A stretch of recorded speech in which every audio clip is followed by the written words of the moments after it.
has the chance to remove his name from a place that no name ever wants to occupy, namely the greatest quarterback never to play in a Super Bowl, because he is that.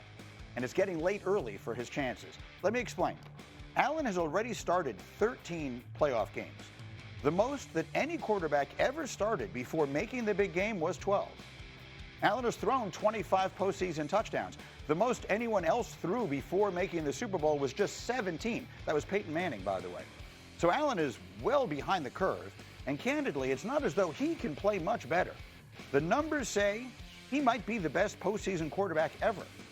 I told you, he has thrown 25 playoff touchdowns. There are a total of 21 quarterbacks who've thrown at least 20. He's the only one not to start a Super Bowl. In his 4 playoff runs that ended in losses to Kansas City, Allen has accounted for 28 touchdowns and 1 turnover. That is across 10 games and 424 passes and runs.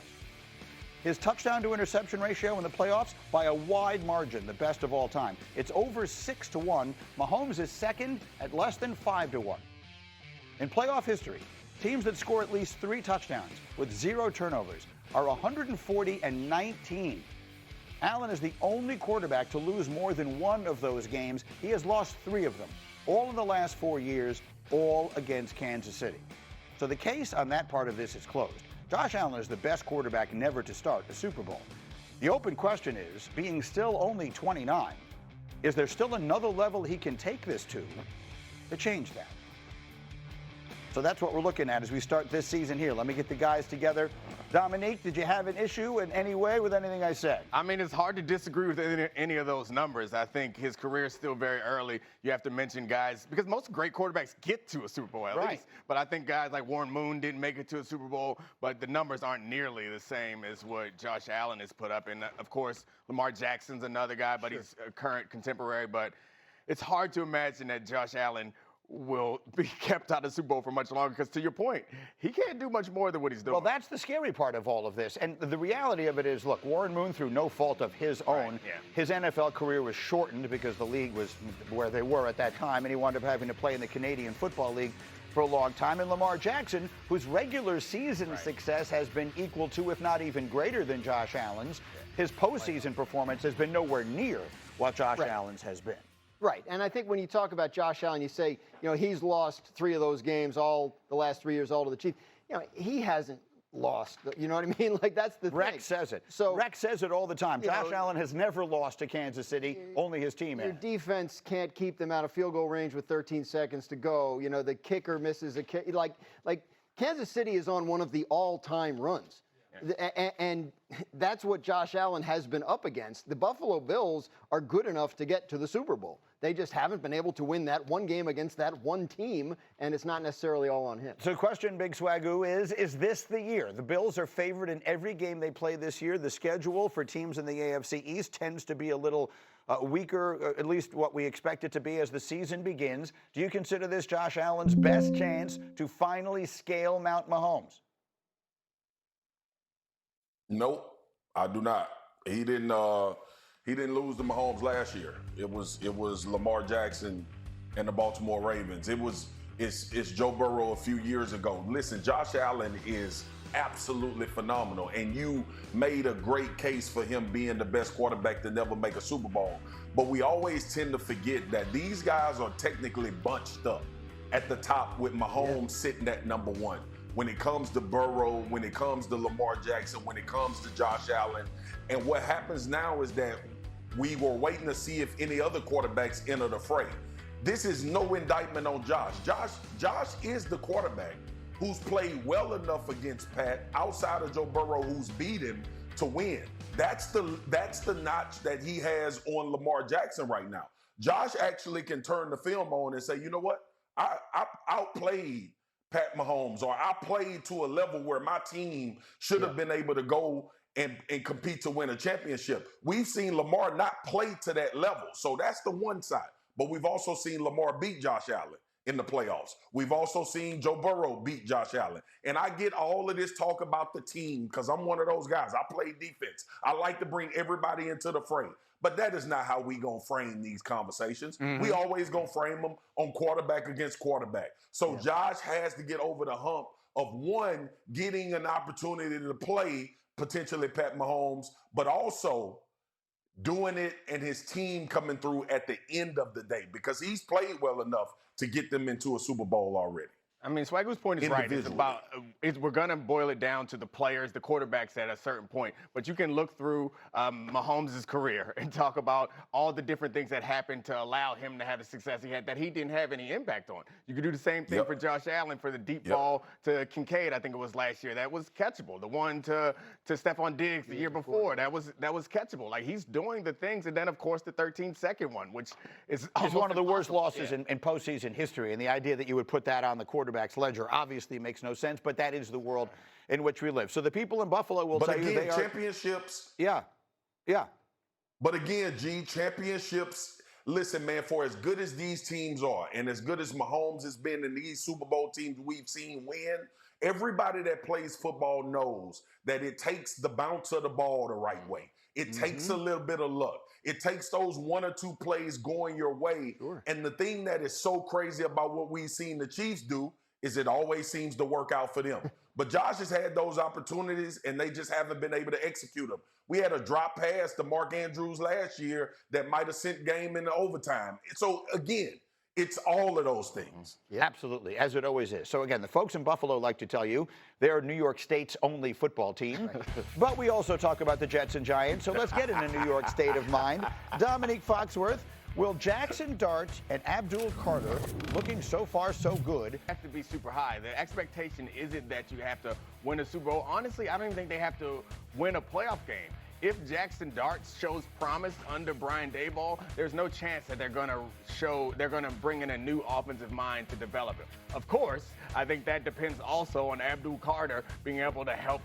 There's some pretty strong areas on this roster. They have a real left tackle. They have a real number one wide receiver. They have a real pass rush. It looks like it could actually be one of the better ones in the entire league. So, you know, they're better equipped, I think, than they have been in recent years. It's just a matter of that ladder that they have to climb. And brutal schedule. Yeah, you get to the end of the year. If your ownership, like, do you feel good about Jackson Dart and where he is in his development? You keep the train on the. Yeah, he could have postseason success. If we get to the end of this season with the Jets and we say he looks different as a passer than we've ever seen before, then I think we might have something. If nothing else, Marcus, if they're going to run the ball, they're going to shorten the games. They're going to be, at 38 minutes of time of possession, albeit in a preseason game. I get it, but that's the formula.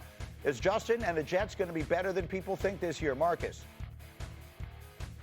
I think they'll be solid, better than people think. I'm not sure, because Graz made the point. If you can't throw the football at a high level in this league, you're going to struggle. Like playing keep away and this whole idea of we going to just run it, and you got to be. In the fourth quarter, the game's going to be close, and you're going to have to sometimes lead a game-winning drive. And if you can't throw the ball, you can't do that. All right, we'll see what happens with all of the New York teams. There are 3 of them. In the meantime, here are 3 other things you need to know if you're a sports fan waking up this morning. It starts in L.A. The Angels beat the Dodgers 6-5. They sweep the season series from the Dodgers for just the second time in franchise history. Shohei Ohtani started the game for L.A., his longest outing of the year. Pitched more than 4 innings, but gave up a season-high 4 earned runs. Dodgers knocked out of first place in the West for the first time since April 27. Meanwhile, in New York, Juan Soto hit his 29th home run of the year, helped the Mets jump out to an early 6-0 lead. But with the Mets, no lead is safe. The Braves scored 11 unanswered runs and won the game 11-6. The Mets are 2-12 in their last 14 games, clinging to a 1-game lead for the 3rd and final wild card spot over Cincinnati. Meanwhile, Milwaukee continues to be ridiculous. The Brewers dominate the Pirates 12-5. They've won 12 straight. That winning streak, one shy of tying the longest any team has had this season, one shy of tying the franchise's longest, which was last done in 1987. And we do have one bonus thing you should know. I want to introduce you to Marcus Spears Jr., who was named the #1 basketball prospect in the class of 2027 by ESPN. He is 6'7". He's 180 pounds. He's a forward out of Dynamic Prep in Texas. And his dad happens to be a regular on our show. Let's go, dude. Marcus, how about it? Man, I'm so proud of my son, man. Sometimes I got to catch myself and make sure I celebrate him, because we always talking about getting better and working hard and doing all of those things. But to be honored like this and to be the #1 prospect in the country in this class is a huge deal. Me and his mom are super proud of him. Done a great job. It's super emotional, but I tell him I can't leave without saying this. It's rented, it's not owned. So rent due is every day. But I'm super proud of Marcus Jr., man. He's doing a phenomenal job, and the kid works his ass off. You were a great basketball player, but we know that the basketball skill may be coming from somewhere else. I mean, it's possible. There's a chance that it's coming from somewhere else. Wifey.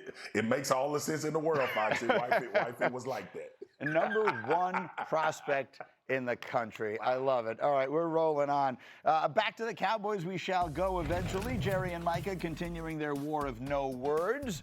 The D in Big D stands for disaster. Will it derail Dallas before the season even begins? And I say that we'll get there eventually because it's time for Sneaky Hembo and Graziano. Sticking with our theme today, Travis Kelce is 3 touchdown catches shy of breaking Jerry Rice's all-time record in the playoffs. Who had the record before that? Whose record did Rice break? The answer is next. It's better when it's not so bright, but for attire, you go to GQ. And Travis Kelce did a GQ shoot, and clearly he gave zero fucks about any of our opinions. Oh, my goodness. Look at that man. He is fly as hell. He has no worries and not a care in the world. About to break the record. Taco meat out. Is white chest hair considered taco meat? I don't think so. I think it's spaghetti, something. I don't know. But that's a fantastic hat on top of it. Travis Kelce is killing him in life right now. And someone else who is killing him in life, Pete Carroll, 73 years old, warming people up. Fit him. There you go. Crocodile roll that man, Pete. You see, we showed Pete. The tackle. We ain't showed the get up because the get up is the hard part. Yeah. As a 42-year-old, I can tell you the tough part is getting back up. But Pete, good for him. Do coaches usually tackle people in practice? It's not the thing, is it? Well, he picked out somebody he could take. He got he didn't get a big. He didn't get a big person. He got. Urban Meyer kicked the guy once. All right. And Denzel reminded me of what First Take really is people hanging out in the barbershop arguing. So Denzel Washington gave us a little taste of that on First Take yesterday. There's box office and there's Oscars. Jerry, been a while, huh? You ain't been to the show, you wouldn't know. Ooh. Wouldn't been to the show, you wouldn't know. Uh-oh. Haven't been to the show, so you wouldn't know what it is to win. All money ain't good money, Jerry. Say it again. All money ain't good money, Jerry. Oh my goodness. What a performance. Oh, yeah. I mean, no matter how many Oscars or how much money, Denzel's still a brother in the barbershop. All money ain't good money. How many times you heard that yelled at you, Swag, in the barbershop? Oh, 100%. All the time. All money ain't good money. Don't take the cake when the cake come with some raw, uncut foolishness. So there you go. like what Denzel said. Maybe he can get through to Jerry, man. Maybe he can get through to him. I mean, my favorite part, though, was Spike Lee. Spike Lee leaning in. The little Spike extra cameo as the king of the cameo. Just What we do, we egg him on. We egg him on, too. All right, so what's him. he talking about? He's talking about Jerry Jones and Micah Parsons not speaking to each other. Our Cowboys reporter is Todd Archer. He asked Jerry yesterday, what's preventing him and Micah from talking right now? Listen. Nothing. So why don't you talk? Again, nothing would be that, and we might or might not talk. And the rest of that gets in what we do every day. You think that talks would pick up a little bit with him? I don't know that necessarily talks will, but we've got a game coming, and he's under contract. All right, I can confirm the accuracy of those two things. They have a game coming 3 weeks from tonight, and Micah Parsons is under contract. And walking off the field, Micah had nothing to say. He told reporters, my mouth is closed. So we have gone back and forth on this over and over again, and I get it. Let's figure out, where does this end? Marcus, I mean, you've been there, you've seen it. Jerry sounds like he's dug in. Jerry sounds like he's basically saying, I'm done here. Players under contract. He's going to play. I can franchise tag him next year. Yep. He doesn't have any better option than this. I'm done. That's what he sounds like he's saying. In that circumstance, the player's got a real problem. Marcus, where does it go? I mean, the conventional wisdom tells me eventually Micah will play, and he'll come back and get his money. the new age and the new athlete and the strength of his agent. And this conversation tells me that he may very well sit out for this season. And I know it's a lot of money on the table, and I know it's a lot of ramifications that come with that. But it just seems like there's a level of bitterness right now between these guys that doesn't look fixable, because now it become personal. It's about you, the man, and me, the man. Not about a contract, not about playing football. It feels like it's become a contest between who has the mettle and the resolve to see this out the way that they foresee it being played out. And eventually, usually in the league, this happens and you get paid and everything moves on. It just feels a little bit different to me, guys. Yeah, I mean, I appreciate that Marcus used the word metal and resolve, because there are a lot of other words that I think I would have used about what they are having a contest over. But I think Jerry Jones challenging Micah Parsons publicly feels to me like just a miscalculation. And Jerry Jones, I know I'm prone to dismiss some of the things that he says,